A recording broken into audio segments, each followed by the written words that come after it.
bize gelip gowşan habarlara göre Çülü Jülgesinde yerleşen Haramdağ Berdi Muhammedowyň yegenleriniň dinç almagy gowy görýän yeri bolan Dağ Goçu adly restoranyny bir ýaş ýigit öz halaşýan gyzynyň namasyny gorap, diktatoryň ýakazy gaýyşly ýegeni şammy şumary oka tutup yaralapdyr.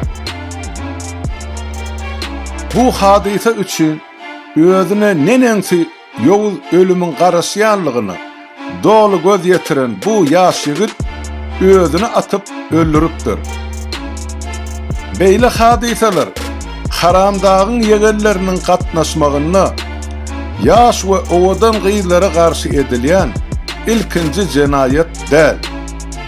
Haramdağyň Hahol lakamly ýegeni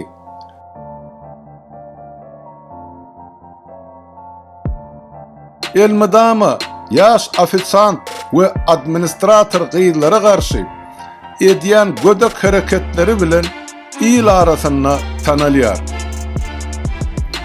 Çeşmeleriň berýän habarlaryna laýyklykdy.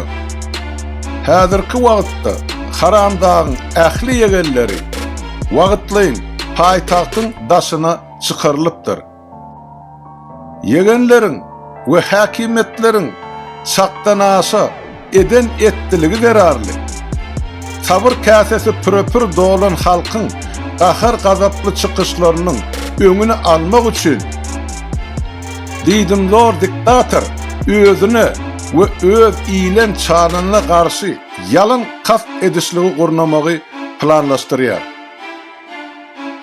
7 awgustda İçeri İşler Ministrliginiň Lewap welaýatynyň 6-njy bölüminiň sport türgelleşik zalyny ıssygly hally welaýatyň ähli küncünden ýygynalan 5 adamdan ibaret organ işgärlerini adatdan daşary ýagdaý emele gelenni nähili hereket etmelidikleri barada düşünürüş we görkezme berilipdir.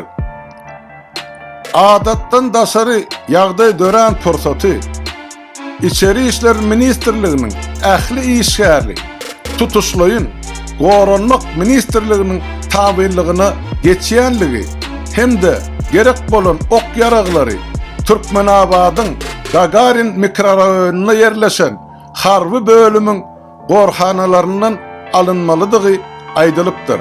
Öz hökmürawan häkimetini ellen bermezlik üçin diktator halkymyzy dana gark etmekçi bolýar. Ey ilahi emine